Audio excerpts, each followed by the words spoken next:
तुलसी Tapovan YouTube channel के माध्यम से, फेसबुक के माध्यम से अपने अपने घर आवास और प्रतिष्ठान पर बैठकर इस कथा को सुन रहे हैं।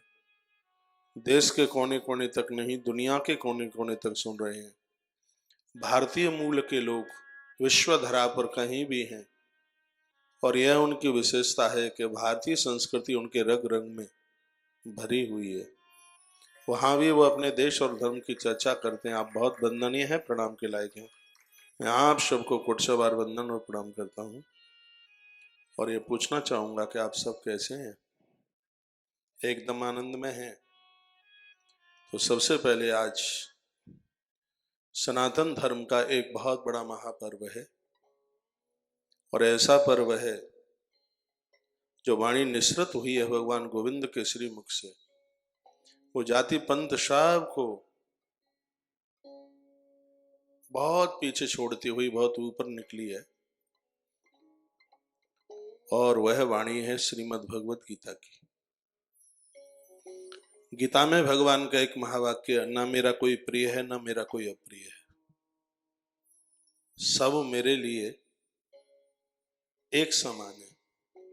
फिर भी जो मेरा स्मरण करते हैं, मेरी उपासना करते हैं, मैं उनके पास ऐसे घूमता हूं जैसी ब्याई हुई गाय अपने बछड़े के पास घूमती रहती है।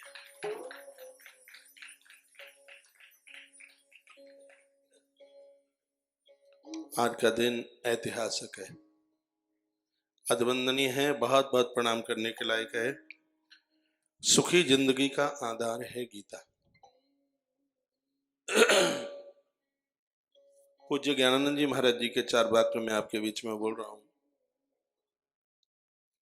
सुखी जीवन का आधार है गीता, कर देती भव सागर से पार है गीता।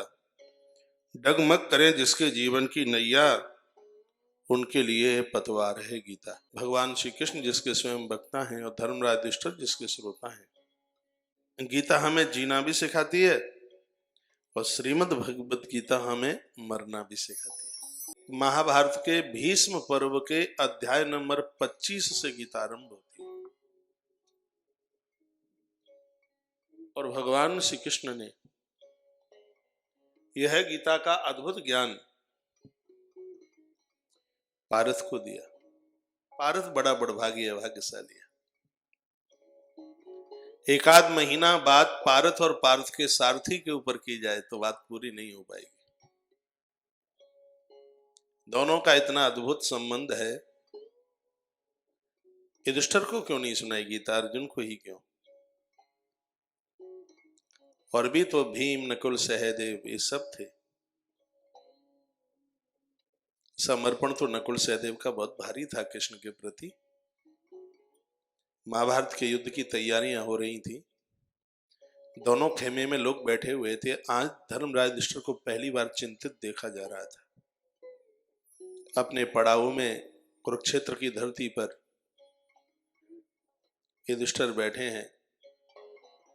राजा द्रुपद का बेटा बैठा है धृष्टद्युम्न, जो कि यज्ञ कुंड में से प्रकट हुआ है, वह भी बैठा है वहां। और भी काफी वीर बैठे हैं, अभिमन्यु सुभद्रा सुत बैठा है वहां। उत्तरा का सुहाग भी बैठा है वहां पे। युधिष्ठिर बड़े, मैं कुछ बात कर लूं गीता जी की, अग्नि पुराण तो सुन ही लेंगे।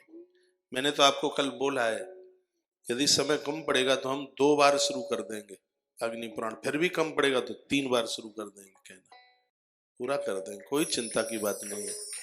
आज गीता जयंती है, मन कर रहा है 10-5 मिनट कुछ चर्चा।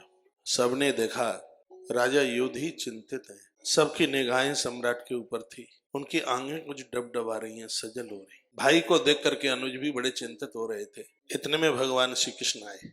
पांडवों ने खड़े होकर उनका आदर किया, मान किया, सम्मान किया, बैठने को जगह दी। सब बैठ गए, लेकिन सब मायूस थे, कोई कुछ बोल नहीं पा रहा था। आखिर में धृष्टद्युम्न ने चर्चा आरंभ कराई ही दी और पूछा, हे ज्येष्ठ पांडुपुत्र, मायूसी का कोई कारण तो होगा। युधिष्ठिर बोले, आंकड़ा बहुत ज्यादा है।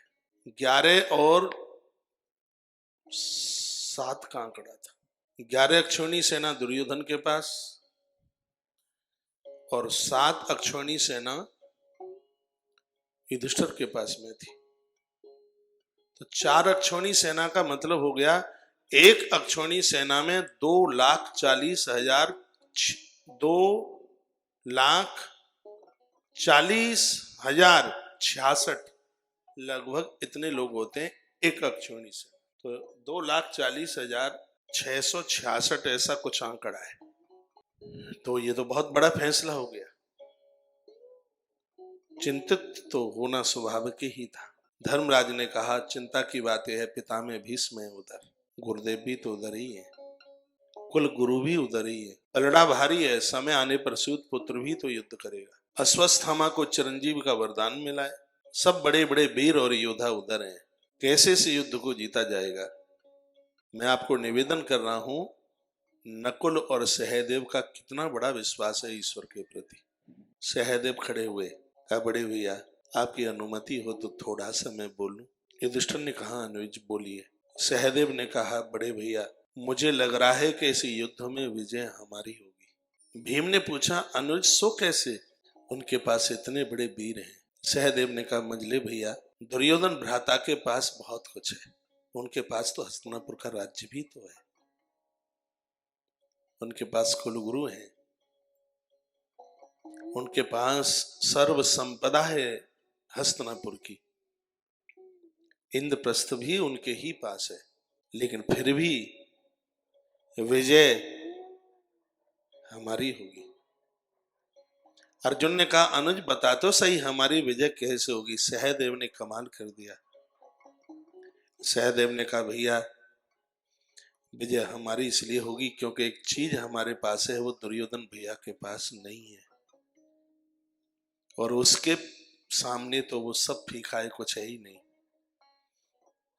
युधिष्ठिर ने पूछा, अनुज क्या है वह हमारे पास। तब सहदेव रो पड़े। सहदेव की आंखें भर आई और सहदेव ने कहा, बड़े भैया हमारे पास द्वारका के भगवान द्वारकाधीश कृष्ण हैं, जो कि दुर्योधन के पास नहीं है, इसलिए हमारी विजय। विश्वास और समर्पण देखें। धन्य हो मां कुंती जिसने ऐसे वीर योद्धाओं को जन्म दिया, जिनके पास पुरुषार्थ का गांडीव है, जिनके पास आत्मबल की गदा है। कौन उन्हें पराजित करेगा। फिर भी भगवान श्री कृष्ण श्रीमद् भगवत गीता का जो ज्ञान है वो पारस को देते हैं, क्योंकि कोई कितना भी विद्वान क्यों ना हो, लेकिन कुछ चीजें ऐसी हैं जो सबको नहीं दी जाती, किसी को ही दी जाती है। भगवान ने श्रीमद् भगवत गीता का जो अद्भुत ज्ञान है वो अर्जुन को दिया, और शब्द एक था, बस एक ही शब्द के ऊपर। कुछ समझाने के लिए 1000 शब्द बोलने की जरूरत नहीं होती, कुछ समझने के लिए 1000 की जरूरत नहीं। एक बहुत बड़े जंगल को समाप्त करने के लिए 10,000 माचिसों की जरूरत नहीं है, एक सीख बहुत है।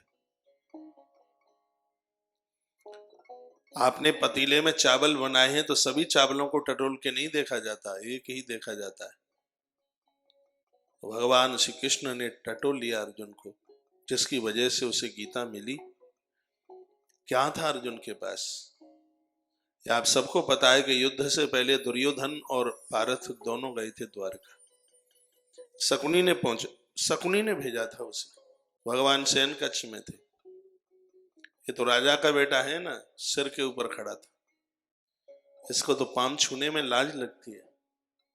ये तो कभी अपने बाप के आगे भी जमीन पे नहीं बैठा। ये कभी बड़ों का, ये भाग्यहीन था, ये कभी बड़ों का आदर नहीं कर सका, सम्मान नहीं कर सका। दुर्योधन भगवान के सिर पर खड़ा हुआ जाके, कई घंटे इसको हो गए, भगवान शयन में थे, हिम्मत तो थी नहीं जगाने की। तत्पश्चात धनंजय पहुंचे अर्जुन, जाते ही भगवान को मन ही मन वंदन किया, प्रणाम किया। अर्जुन खुश हो रहे थे कि मेरे सरकार आज बड़ी गहरी नींद में है। वो सो कहाँ रहे थे, वो तो अपने अर्जुन का इंतजार कर रहे थे, वो तो प्रतीक्षा कर रहे थे अर्जुन की। अर्जुन आवे तो न ये मुझसे कहीं मुझको ही ना मांग ले जाए, इसलिए भगवान ने बहाना बनाया था, आंख बंद करके सोने का बहाना बनाया। कृष्ण कितने दयालु है, कितने कृपालु है भगवान, और धिक्कार उनके लिए है जो ऐसे सरल ईश्वर को छोड़कर जो इधर उधर भटक गए। देखा कि पार्थ आ चुका है, इंतजार नहीं कराऊंगा। भगवान ने नेत्र खोले, मुस्कुराए, अर्जुन कब क्या आए हो? अरे मैं तो सो गया और मुझे पता ही ना लगा। अर्जुन ने कहा प्रभु जिस दिन आप सो जाएंगे उस नहीं तो सब कुछ डगमगा आ जाएगा, कुछ बचेगा ही नहीं। यही तो आपकी विशेषता है कि आप सोते हुए भी आप जागते हैं, क्योंकि आप दृष्टा हैं। इतने में वो सिर के ऊपर खड़ा था ना, उसने कहा थोड़ा मेरी तरफ भी देख लो ना, मैं भी खड़ा हूं। हाँ मेरी तरफ क्यों देखेंगे, वो तो तुम्हारी खास बुआ का है ना, हम तो सरकते हैं। भगवान ने कहा गंधारी नंदन भाई तेरी ये बातें नहीं गई बिल्कुल, और तू जानता है कि मेरा कोई अपना कोई पराया नहीं है, पर तेरे मन में हमेशा चलता रहता है। तो ऊपर खड़ा था, मैं तुझे नहीं देख पाया। चल भाई दुर्योधन हम तुम्हें ही पूछे लेते हैं कैसे आना हुआ। तो भगवान को तो पता है कि कितना अक्लमंद है ये, कितना बुद्धिमान है, प्रभु तो सब जानते हैं। भगवान ने पूछा तो कैसे आए? गंधारी नंदन बोले। गंधारी नंदन दुर्योधन बोला कृष्ण कुछ दिनों के बाद युद्ध होने वाला है, मुहूर्त आज का ही निकला था।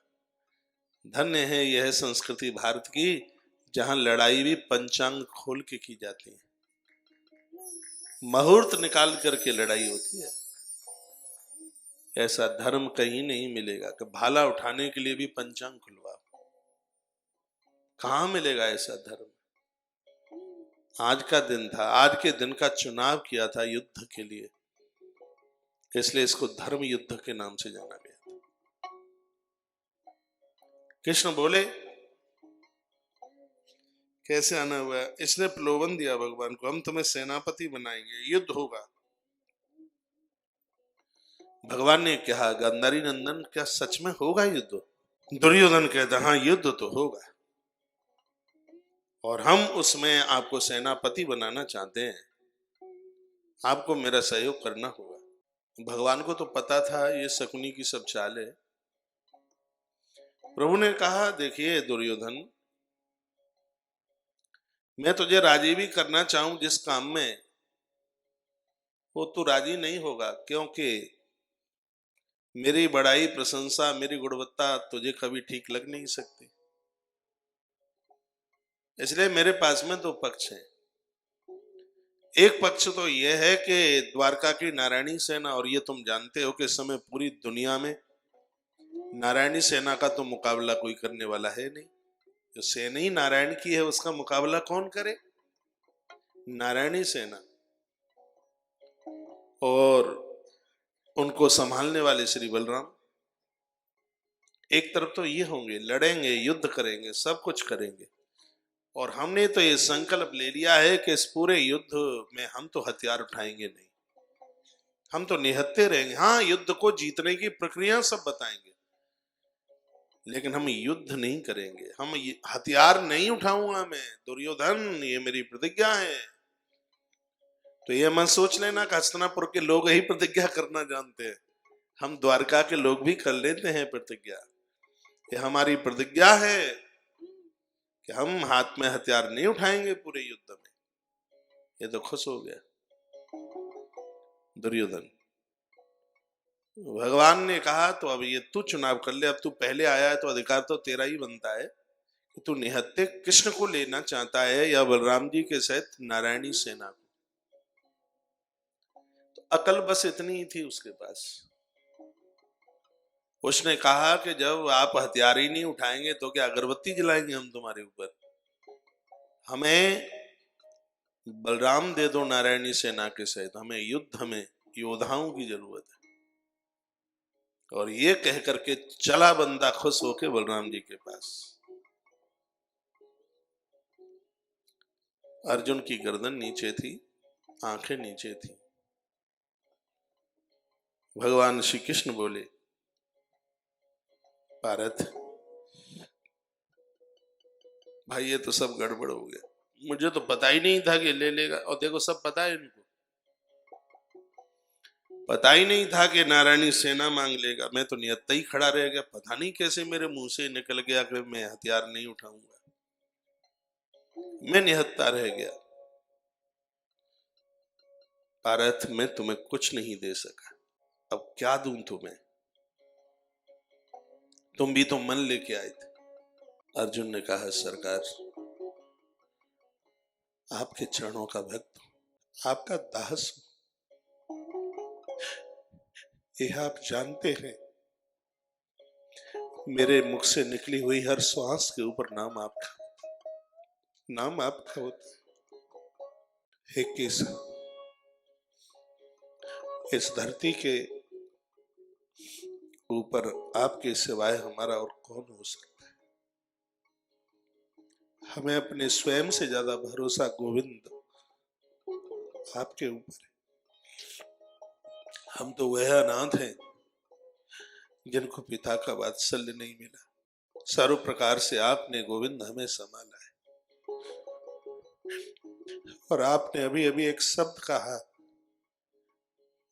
द्वारका की नारायणी सेना उधर चली गई। भगवान यदि आप द्वारका की नारायणी सेना मुझे देके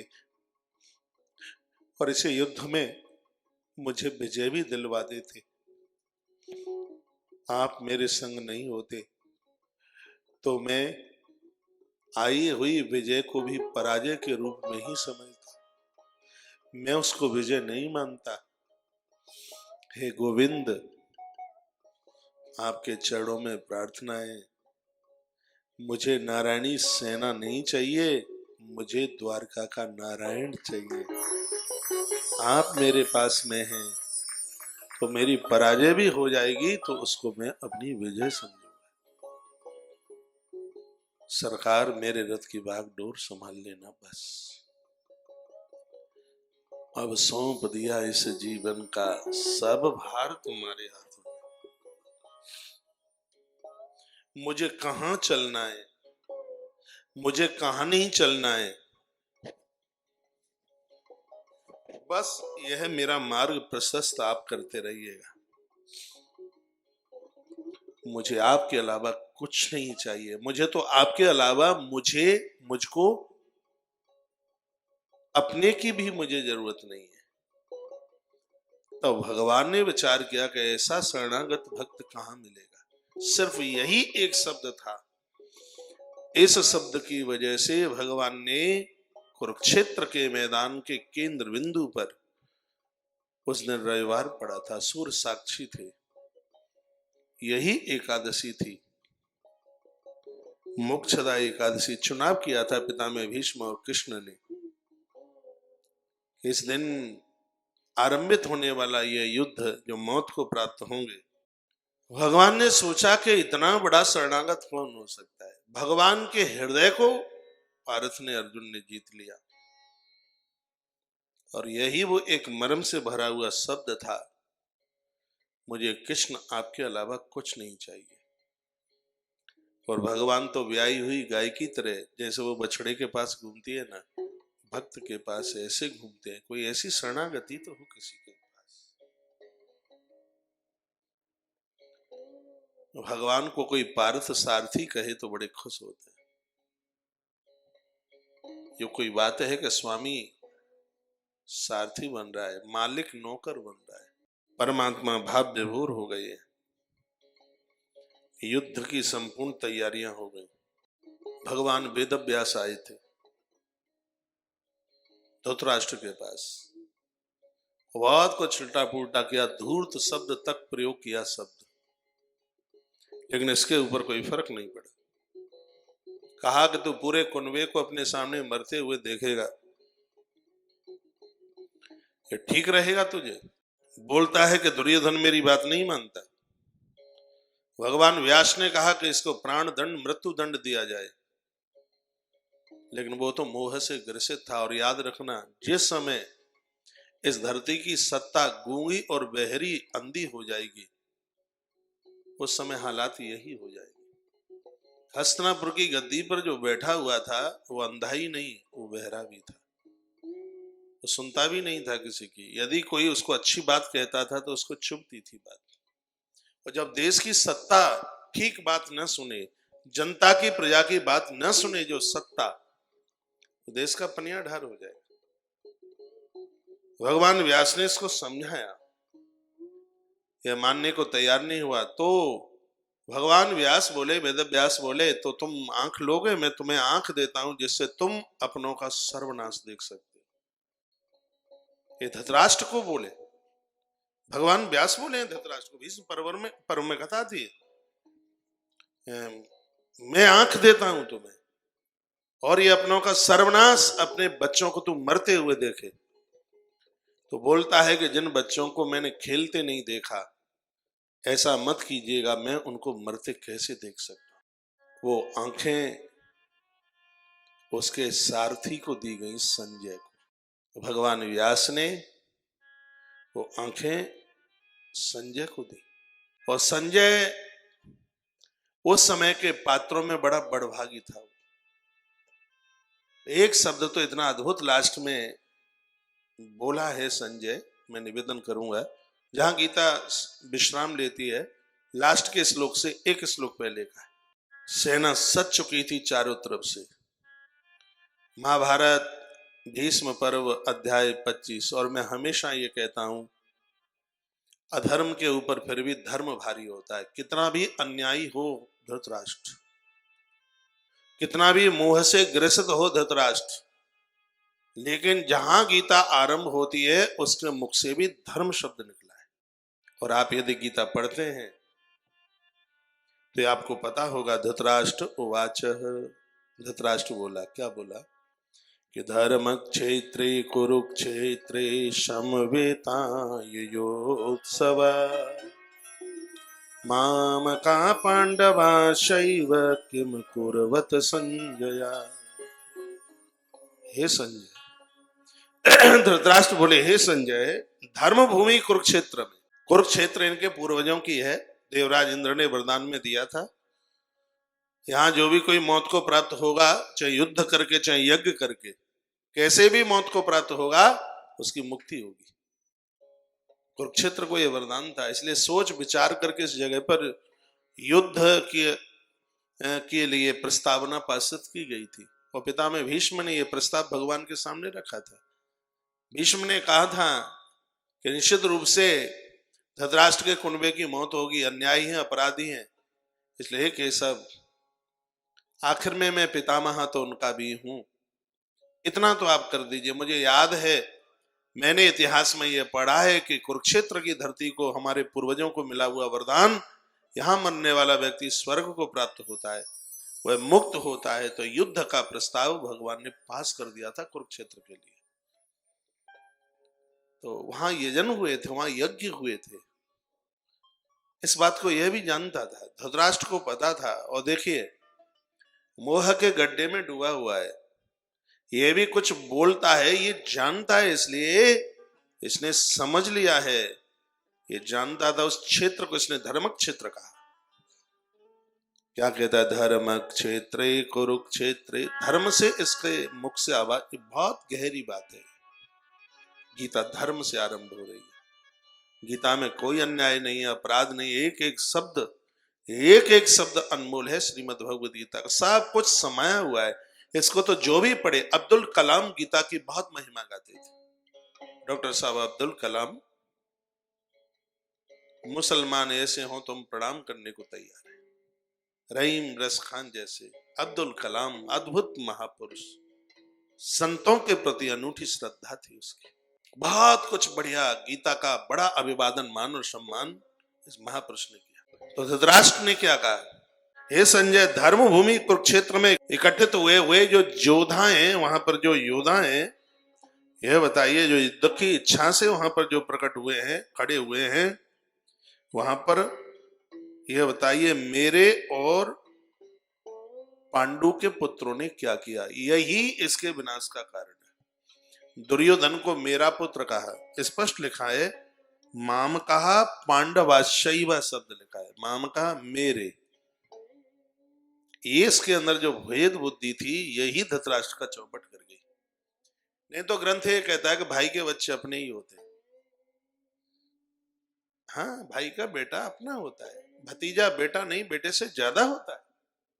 हमारे ग्रंथ कहते हैं सब मरने की कगार पर खड़े हुए हैं, लेकिन मोह में इतना अंधा हो चुका है, मोह के गर्त में इतना डूबा हुआ है, कहता है माम कहा पांडवाशैव, यानी मेरे पुत्र और पांडु के पुत्र इस समय क्या कर रहे हैं। माम कहा पांडवाशैव, और मैं निवेदन करूंगा, और जिस समय ये उस समय के महाभारत की ही घटना नहीं, ये सदैव सदैव की घटना है। क्या ये महाभारत आज नहीं हो रहे हैं? जिस घर में मेरा और पराया ये शब्द चल के आ जाएंगे वहां चौपट हो जाएगा। संगठन जीवन एक आनंदोत्मग्न जीवन है। चलो ठीक है, चूल्हा चौके अलग हो जाएं, लोगों को हृदय से अलग मत कीजिएगा। कभी भी इन पांडवों ने पराया समझकर धृतराष्ट्र को वंदन प्रणाम नहीं किया। अज्ञातवास को चले गए, वनवास को चले गए, एक बार जुआ में छल कपट से हराया गया, दोबारा बुलाया गया। द्रौपदी ने मना किया था, अनुजों ने मना किया, तो धर्मराज युधिष्ठिर ने रो रो करके कहा आप मुझे रोकिए मत, मैंने अपने पिता में और बड़े पिता में कभी कोई अंतर नहीं समझा है, इनकी आज्ञा का पालन करना मेरा धर्म है, मुझे मत रोकिए। और मुझे पता है कि द्वारा से मुझे पराजित किया जाएगा, ये मैं जानता हूं, लेकिन इस हस्तिनापुर का मैं भी तो एक प्रजा के रूप में हूं, और जो प्रजा अपने राजा की आज्ञा का पालन न करे तो उसको मृत्यु दंड जैसे अधिकार को स्वीकार करना पड़ता है। तो आप मुझे रोकिए मत। अरे वो धर्म है साक्षात, वो क्या नहीं जानता। धर्मराज युधिष्ठिर इन पांडवों ने कभी अलग नहीं समझा, कभी दूसरा नहीं समझा, लेकिन धृतराष्ट्र के अंदर क्या बात, माम का पांडवाशैव, ये तो इसके बहुत खास हो गए। मेरे पुत्र और पांडु पुत्र इस समय क्या करने की इच्छा में खड़े हुए, ये पूछता। धर्म क्षेत्रे कुरुक्षेत्रे समवेता ये तो सवाह माम का पांडवाशैव किम कुर्वत संजय, इस समय क्या करने की इच्छा से मेरे पुत्र और पांडु पुत्र खड़े उस धर्म क्षेत्र कुरुक्षेत्र में। यहां से गीता का चैप्टर आरंभ होता है। भगवान ने कृपा करी तो बीच में थोड़ा 2-4-5 दिन का टाइम निकलेगा तो श्रीमद् भगवद गीता को भी वंदन करेंगे, व्यासपीठ से प्रणाम करेंगे। अभी तो मैं 10-5 मिनट के लिए बस आपके सन्मुख सिर्फ हम गीता जयंती मना रहे हैं। गीता जी का पहले अध्याय का पहला श्लोक। संजय उवाच, इस पहले श्लोक का सही जवाब संजय 18वें अध्याय के लास्ट श्लोक में दे पाए। इसने पूछा है कि मेरे पुत्र और पांडु पुत्र क्या करने की इच्छा से खड़े हैं, क्या कर रहे हैं। गीता में सब कुछ समाहित है, सब कुछ समाया हुआ है। संजय उवाच, भाई साहब संजय काका जी क्या बोले, बड़ा अच्छा बंदा था। महाभारत के पात्रों में बहुत बुद्धिमान था, बहुत बुद्धिमान। सबसे बड़ी इसकी खासियत यह थी कि यह आदमी चापलूस नहीं था। 2 पात्र ऐसे हैं महाभारत के जो दुर्योधन के बगल में खड़े थे, एक महात्मा विदुर और एक संजय। ये इनसे तो बहुत आगे निकल गए थे, जो वहां के गुरु बने बैठे हुए थे, चाहे वो कृपाचार्य जी रहे हो चाहे वो द्रोणाचार्य जी रहे हो, इनसे तो बहुत आगे निकल गए थे महापुरुष। ये समझने और सुनने के लायक है। संजय की भाषा बहुत अद्भुत भाषा, और संजय का जब वो मैं लास्ट के श्लोक से एक श्लोक पहले जब मैं सुनता हूं संजय का श्लोक, तो आंख के आंसू बंद नहीं होते।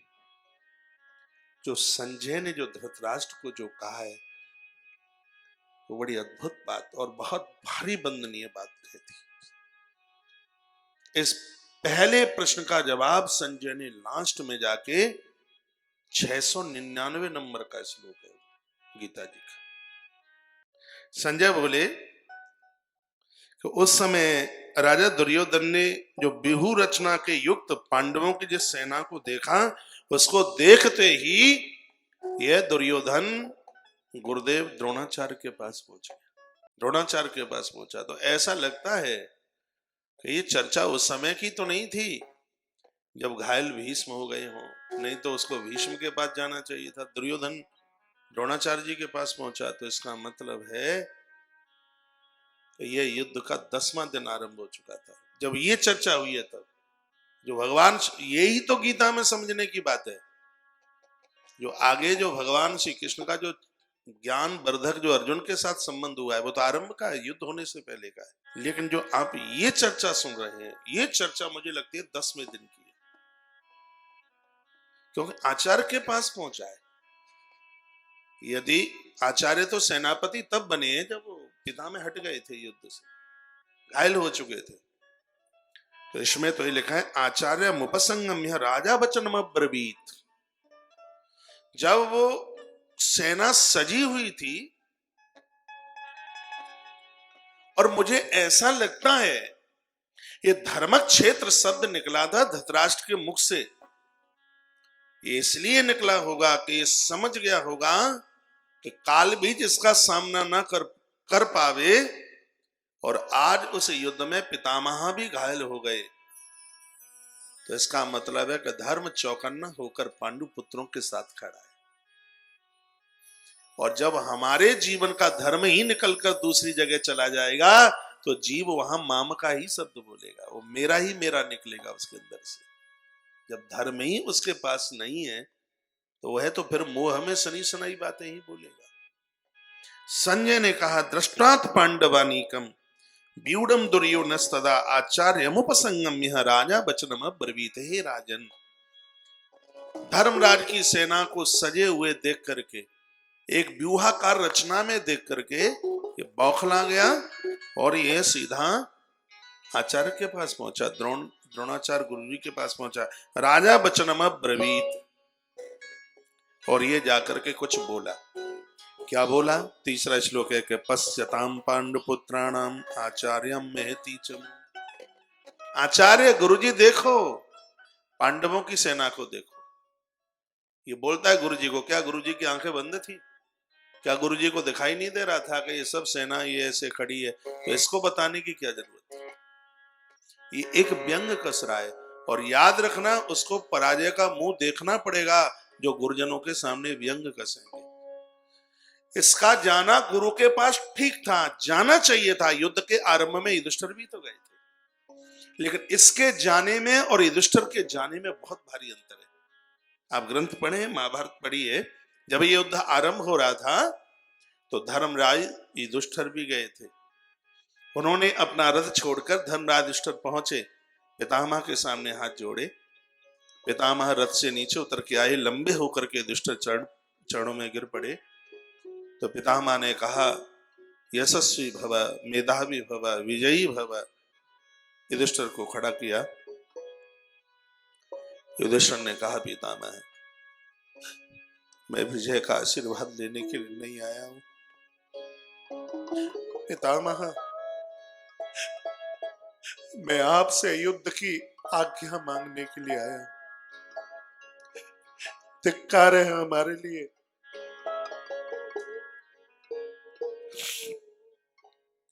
हमने अपने पिता का वात्सल्य नहीं देखा। जब जब हम आपके धवल वस्त्रों में आकर के छिप गए,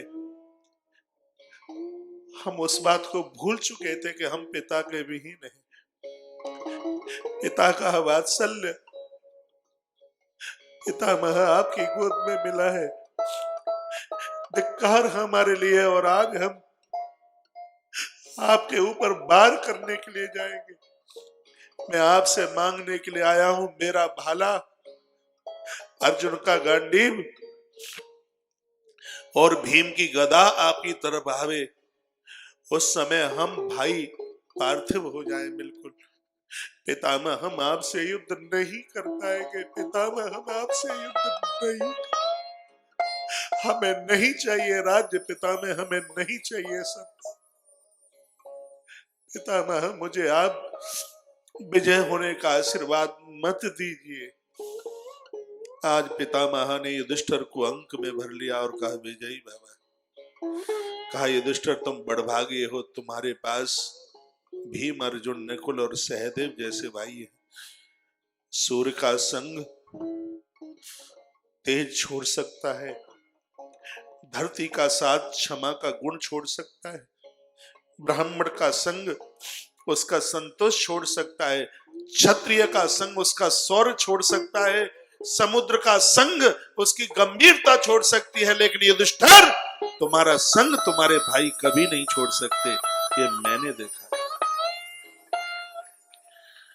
युधिष्ठिर, ये युद्ध कभी तक चले, इसके परिणाम घोषित हुए हैं, विजय तुम्हें मिलेगी। क्यों? ये तो धर्म तत्व विजय। जहां धर्म है वहीं श्री कृष्ण है, और जहां श्री कृष्ण है वहीं विजय है। ये पितामह भीष्म ने युद्ध के पहले ही बोल दिया था। युद्ध बाद में आरंभ हुआ और ये शब्द पहले बोल दिए गए थे। कहा जहां धर्म है वहां कृष्ण है। युधिष्ठिर, ये मैं जानता हूं, आज द्वारकाधीश कृष्ण अपनी बुआ के बेटों के पक्ष में नहीं है। ऐसा नहीं है कि तुम उनके बुआ के बेटे हो इसलिए कृष्ण तुम्हारे पक्ष में नहीं, तुम्हारे पक्ष में धर्म है, और जहां धर्म है वहीं कृष्ण है, और जहां कृष्ण है वहीं विजय। और लास्ट में संजय यही बोलता है, आप सुनेंगे। गुरुजी के पास तो ये दुर्योधन भी गया है, गुरुजी के पास युधिष्ठिर भी गया, लेकिन दोनों के जाने में अंतर। एक अभिमान के साथ गया है, एक गुरुदेव को नौकर मान करके गया है, उसको नौकर समझ रहा है, अपनी रोटियों पर पलता हुआ समझ रहा है उसको। वो सोचता है कि हम तो इसके परिवार को चलाने के रुपया पैसा देते हैं, और जब सेवक कोई स्वामी को अपने अधीनस्थ समझेगा उसका तो तेज ही समाप्त हो जाएगा, उसके पास बचेगा क्या। युधिष्ठिर अपने गुरु को भगवान समझ करके गए हैं। दोनों में यही तो अंतर था, दोनों में ही अंतर था। गुरुजनों के पास जाना तो शुभ है, लेकिन अहंकार का पोटला लेकर के जाना ठीक नहीं है। संत मिलन को चालिए तज माया अभिमान, जो जो पग आगे धरहि कोटिन यज्ञ समान। गुरुजनों के पास, संतों के पास आप सरल बन करके जाएंगे तो हर पग पर रखते रखते यज्ञ करने का सौभाग्य प्राप्त होगा। तो ये सरल तो बन करके गया नहीं था, ये तो अकड़ में गया था। ये शिष्य बन के नहीं गया था, ये राजपुत्र बन के गया था, ये युवराज बन करके गया था, और ये राजा बन करके गया था। संजय की चतुरता देखिए, संजय ने दुर्योधन शब्द से संबोधित नहीं, क्या कहा उसने? तो कह दिया राजा वचनम ब्रवीत। अरे भैया, राजा तो देखिए, राजा तो धृतराष्ट्र है, तो इसका मतलब है कि धृतराष्ट्र तो नाम का राजा था, ये तो पहले से ही घोषित हो गया है, परिणाम से पहले ही वो राजा बन गया। संजय की होशियारी देखिए, जो लोग गुरुजनों के पास में राजा बन करके जाएंगे, गुरुजनों के पास तो सेवक बन के जाया जाता है, महाराजा बन करके नहीं जाया जाता। हम अपने महाराज जी से, गुरु जी से मिलने के लिए जाते हैं तो मेरी यह माला अंदर होती है, मेरी खड़ाऊं 100 मीटर दूर होती है। आज भी हम महाराज जी से मिलने के लिए, दर्शन करने के लिए, उनके अध्यात्म पुत्र बनकर, तो वहां हमें ये नहीं होता कि हम कोई बहुत बड़े वक्ता हैं, कि कथा कहने वाले हैं, कि आश्रम चलाने वाले हैं, और वहां हम उस आश्रम में ऐसे ही रहते हैं जैसे यहाँ आप रहते हैं, ऐसे ही बाल्टी लेकर के परोसना, ऐसे ही जहां पर झाड़ू पोंछा जहां भी जो है, ये हम अपनी महिमा का निवेदन नहीं, ये गुरु देहली पर ये विनम्रता और ये समर्पण होना चाहिए। संजय ने जो एक वाक्य लिखा है, मुझे लगता है कि इसी वाक्य में दुर्योधन की संपूर्ण पराजय थी। लिखा है राजा वचनम ब्रवीत, ये शिष्य बनकर के बोला ही नहीं, ये राजा बनकर के ये बोला है। इसका शब्द आदेश वाचक था, इसका इसने प्रार्थना थोड़ी की। क्या कहता है, पश्यताम पांडुपुत्राणाम आचार्य महती चमु, हे आचार्य, कोई गुरु सब है ही नहीं उसमें, आचार्य। आपके बुद्धिमान शिष्य दृष्टधुम्न, चतुरा इतना है, दृष्टधुम्न का नाम ले रहा है। आपके बुद्धिमान शिष्य दृष्टधुम्न द्वारा, ये क्योंकि वो सेनापति थे दृष्टधुम्न, तो दृष्टधुम्न का नाम क्यों लिया है? पांडवों का ही नाम ले लेता।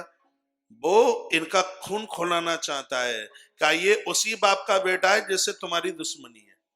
द्रोणाचार्य और राजा द्रौपदी की दुश्मनी चल रही थी, पहले भारी मित्र थे, बाद में दुश्मन। तो वो पुराना बैर याद दिला रहा है। कभी कभी लोग दूसरे के कंधे पर रख के बंदूक चलाते हैं। देखिए इसकी चतुरा, देखिए इसकी चतुराई, देखिए क्या कहते, पश्यताम पांडुपुत्र नाम आचार्य महती चम व्यूणा द्रुपद पुत्रेण। ये तो द्रुपद का बेटा कहने की जरूरत ही क्या थी, यानी वो पुराना वैर उसको याद दिला रहा है। देखो ये सेना कितनी बड़ी सेना है, आंख खोल के देखो गुरुजी, ये सेना कितनी बड़ी सेना है। तो ये ऐसा व्यंग क्यों कस रहा है? सेना तो इसकी ज्यादा बड़ी थी, उसकी 11 अक्षौणी सेना थी और ये तो 7 अक्षौणी सेना थी। तो ये कह रहा है कि देखो ये कितनी बड़ी सेना है, इस एक बार इसका व्यूहाकार तो देखो। शिष्येन धीमतः, खड़ी हुई पांडु पुत्रों की इस बड़ी भारी सेना को आचार्य एक बार देखिए। यानी ये इशारे में कह रहा था कि भले ही मेरी सेना बड़ी है, लेकिन इस समय कोई देखे तो सेना ये दुष्टर की बड़ी लग रही है। क्यों? क्योंकि ये सब लोग संगठित खड़े हैं। इतना ही अंतर था। दुर्योधन की जो सेना थी भैया, वो भयभीत थी, उसको तो लाठियां तलवार दिखा दिखा करके लाया गया था। और यहां जितने भी थे इनको किसी को बुलाया नहीं। वो भैया वो धर्म के पक्ष में चल करके आए हैं, और वो संगठित थे, वो उत्साहित थे। दो हाथ मंद मोदक मोरे, वो तो उस पर थे, जिंदे रहेंगे तो भी हमारे लिए लाभ है, और मर भी जाएंगे तो भी लाभ है। ये भी सिद्ध कर देगा इतिहास कि हम धर्म के लिए मर रहे हैं। वो तो दोनों हाथ में लड्डू लेकर के खड़े हुए, और सेना उसी की बड़ी है जो संगठित है और जो अनुशासित है। दुर्योधन इस बात को कह रहा कि तुम क्या कर रहे हो, ये तुम्हारी सेना इधर उधर खड़ी है, इनको देखो ये कितने अनुशासित हैं। ये श्लोक संजय ने जो कहे हैं, इन श्लोकों से तो भैया युद्ध का परिणाम ही घोषित हो गया। बड़ा बुद्धिमान आदमी। व्यूढ़ाम द्रुपद पुत्रेण तब शिष्येण धीमता, देखो अपने शिष्यों को क्या सेना सजाई है। वो कहना चाहता है कि तुम क्या भाड़ फूंकने के लिए आए हो, तुम काय के सेनापति हो, तुम्हारी सेना तुम्हारे कब्जे में नहीं है। और ये सब कितने सिस्टम में खड़े हुए। मैं बहुत ज्यादा टाइम नहीं ले पाऊंगा, और सबके नाम ले लेकर के बता रहा है। क्या द्रोणाचार्य जानते नहीं थे कि ये बता रहा है। कहता है अत्र सूरा महिश्वासा भीमार्जुन समायुधि युधानो विराट से द्रुपदस्य महारथ धष्ट केतु चेकिताना काश राजस्व वीरवान पुरुजित कुंत भोजस्सा सैभ्यश्च नरपुंगवा युधा मनुष्य विक्रांता उत्तमोजास वीरवान सौभद्रो द्रौपदी आशा सर्व एव महारथ। इतने वीरों का नाम इसने ले दिया। इनसे लगता है कि इसको भय है, और जिनके इसने नाम लिए हैं वो साधारण नहीं थे, वो बड़े अद्भुत थे। इसने कहा कि देखो युद्ध में भीम और अर्जुन के समान सूरवीर सात्यकी भी है, विराट महाराज, महारथी राजा द्रुपद, धृष्ट केतु, चेकितान, बलवान काशीराज, पुरजित, कुंती भोज, माता कुंती के पिताजी कुंती भोज भी है, और मनुष्यों में श्रेष्ठ सैव्य भी है, पराक्रमी युधामन्यु, और बलशाली उत्तमोजा, और सुभद्रा का बेटा अभिमन्यु, और द्रौपदी के 5 पुत्र। देखो ये इस युद्ध को जीतने के लिए कैसे खड़े। क्या हुआ है?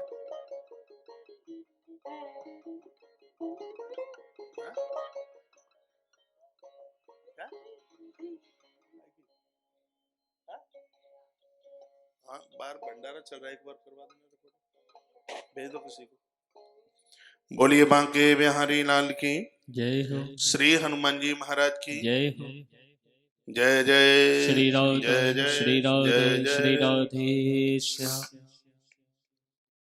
मैं अग्नि पुराण की पवित्र व्यासपीठ पर बैठा हूं। इस कथा को भी लेकर के चलना है। तो श्रीमद् भगवत गीता, आज गीता जयंती है, इसलिए कुछ चर्चा गीता के ऊपर कर ली गई थी। और संजय के मुख का निकला हुआ जो अंत में, लास्ट में जो 2 श्लोक बोल करके मैं पुनः अग्नि पुराण की तरफ ही मैं बढ़ता हूं। ये कहता है, तच्च संस्मृत संस्मृत्य रूप मद्यद्भुतम हरे विस्मयो में महान राजन हिशामी च पुनः पुनः। 18वें अध्याय का 77 नंबर का श्लोक है। कहता है, हे राजन, भगवान श्री कृष्ण के उस अत्यंत अद्भुत रूप को भी याद करके मुझे बड़ा भारी आश्चर्य होता है और मैं बार बार हर्षित हो रहा हूं। जो विराट रूप दिखाया और संजय ने पूरा बताया, लेकिन इसके ऊपर कोई उसका फर्क नहीं पड़ा।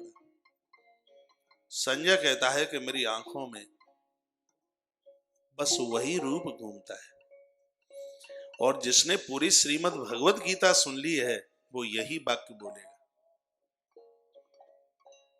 कथा सुनने के परिणाम क्या निकलते हैं, ये संजय ने स्पष्ट शब्दों में बोल दिया। ये लास्ट के जो 2 श्लोक हैं, जो संजय ने कमाल कर दिया है। गीता सुन ली है ना, तो श्रीमद् भगवत गीता सुनने के बाद तो स्थिति यही होती है।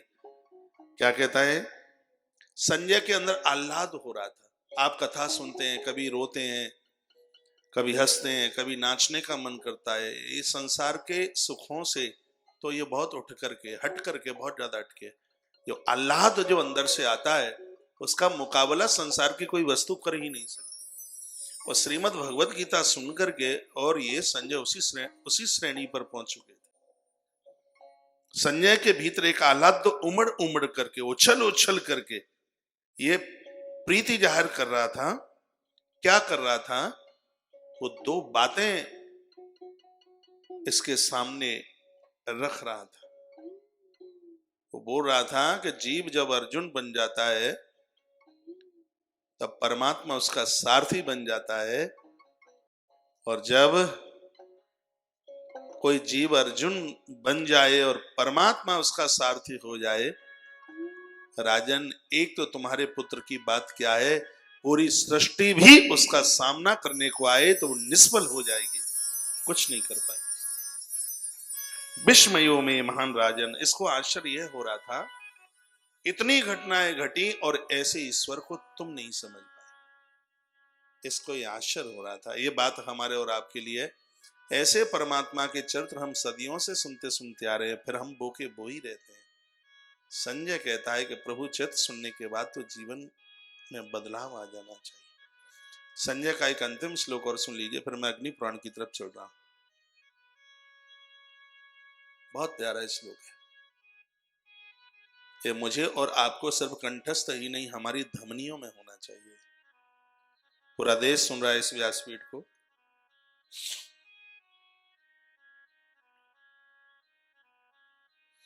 यत्र योगेश्वर कृष्ण यत्र पार्थो धनुर्धर। श्रीमद् भगवत गीता अध्याय 18 श्लोक नंबर 78, 78। यत्र योगेश्वर कृष्ण। जब संजय ने पूछा था, जब धृतराष्ट्र ने पूछा क्या हुआ क्या हुआ, और अभी युद्ध पूरा नहीं हुआ है और परिणाम संजय ने घोषित कर दिया। एक बार संजय के लिए ताली बजाओ। मेरा मन जीत लिया संजय। युद्ध तो अभी बकाया है, बहुत बकाया है युद्ध।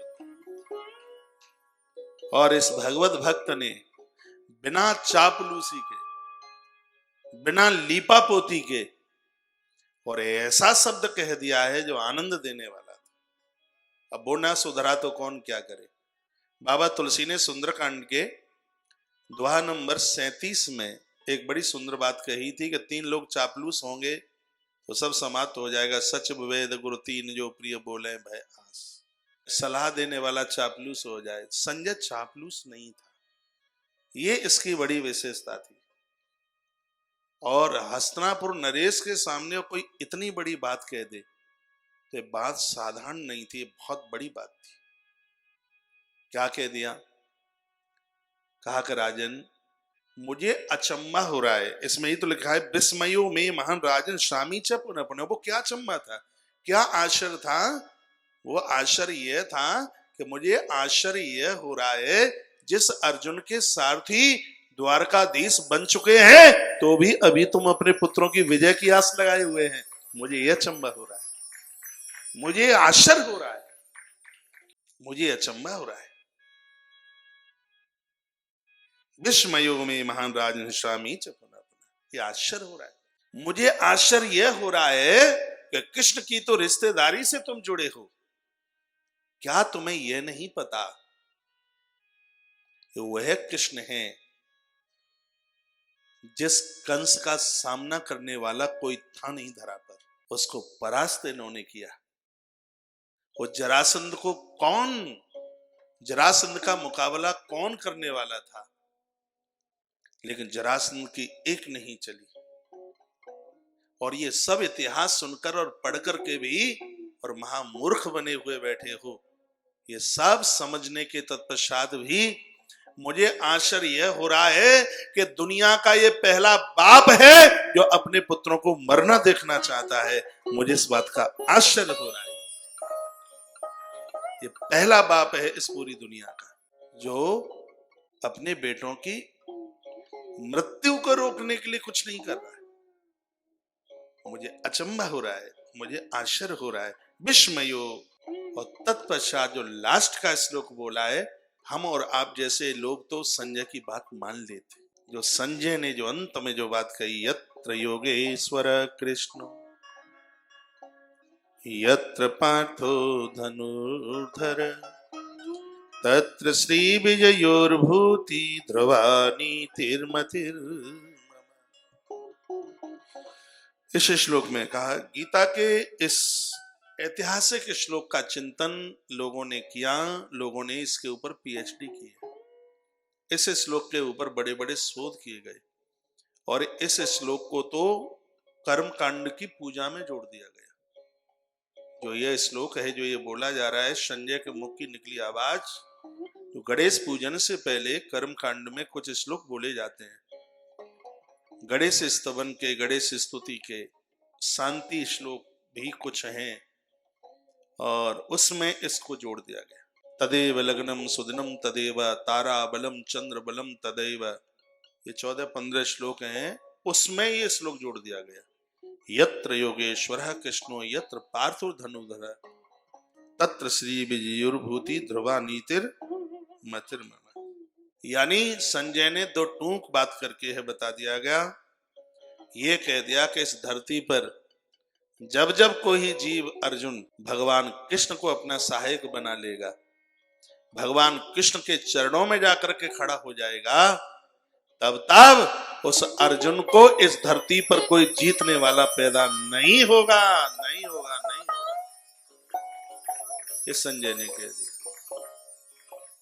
समझदार आदमी होता धृतराष्ट्र तो युद्ध को उसी दिन रोक देता। बहुत बड़ी बात कह दी।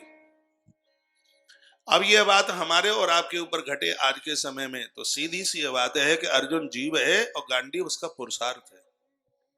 ये जीव जब जब पुरुषार्थी बनेगा तब उसके जीवन के रथ में भगवान आके बैठ जाएंगे, उसके इंद्रिय रूपी घोड़ों की लगाम भगवान संभाल लेंगे।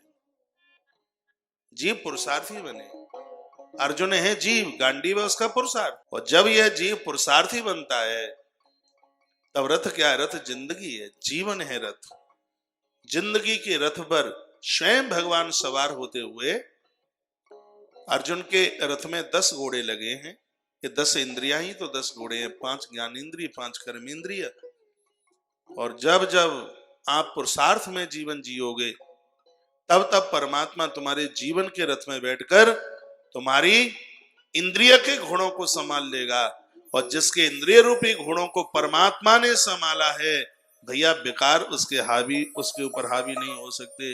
और जिस दिन परमात्मा तुम्हारे जीवन को संभाल लेगा, उस दिन आपको क्या क्या मिल जाएगा सुन लें। ये संजय ने बोल दिया है। सिर्फ मुक्ति ही नहीं, और भी बहुत सी चीजें मिल जाएंगी। एक बार अपने आप को सौंप तो दो भगवान को, भगवान के बन तो जाओ किसी भी प्रकार से। क्या क्या मिलेगा भगवान के बनने में? हमारी जिंदगी की लगाम जब भगवान संभालेंगे तो क्या क्या मिल जाएगा। कहा तत्र श्री विजयोर भूति ध्रुवा नीत्र मतिर ममा। उस दिन आपको श्री मिल जाएगी, वैभव मिल जाएगा, संपदा मिल जाएगी, कुटुंब मिल जाएगा, परिवार मिल जाएगा, खानदान मिल जाएगा, यश मिल जाएगा, मान मिल जाएगा, सम्मान मिल जाएगा। सम्मान नहीं मिला क्या पांडवों को? 4 पुण्य श्लोकों में तो नाम युधिष्ठिर का आ गया, और 12 विशेष नामों में अर्जुन का नाम आ गया। अर्जुन का नाम लेने से रोग नहीं फैलते, युधिष्ठिर का नाम लेने से भजन बढ़ जाता है, पूजा बढ़ जाती है। ये भगवान की ही वजह से ही तो ये सब हो गया। वह श्लोक है पद्म पुराण का, उसमें लिखा है पुण्य श्लोको नलो राजा, पुण्य श्लोको जनार्दना, पुण्य श्लोको च वैदेही, पुण्य श्लोको युधिष्ठिर। युधिष्ठिर का नाम पुण्य श्लोकों में आ गया, अर्जुन का नाम उन विशेष 12 नामों में आ गया। तो मैं आप सभी भगवत भक्तों को बड़े आग्रह पूर्वक, बहुत निवेदन के साथ कहना चाहूंगा, आप गीता का स्वाध्याय किया करें। गीता हमें कर्तव्य करना सिखाती है, गीता हमारा जीवन है, गीता हमें अंधकार के दलदल से बाहर निकालती है। हम बढ़िया ढंग का जीवन कैसे जीवें, ये हमें श्रीमद् भगवत गीता बताती है। हम मोह के कुंड से कैसे बाहर निकल के आए, हम भविष्य में कभी दुर्योधन जैसे खतरनाक औलाद के बाप न बने, उसके लिए गीता पढ़िए। औलाद कहीं दुर्योधन न बन जाए, उसके लिए गीता पढ़िए। हम किसी नारी के वस्त्र के ऊपर हाथ न डाल दें, यदि यह गलती करते हैं तो उसके परिणाम क्या हैं, इसके लिए श्रीमद् भगवत गीता पढ़िए। गीता जैसा दिव्य ग्रंथ, इसको तो 108 उपनिषदों में लिया गया है, इसको गीतो उपनिषद के नाम से जाना गया है। आप सब कुछ पढ़ लेना, दुनिया का संपूर्ण इतिहास शास्त्र पढ़ लेना, ग्रंथ पढ़ लेना, यदि श्रीमद् भगवत गीता नहीं पढ़ी तो सब कुछ अधूरा है।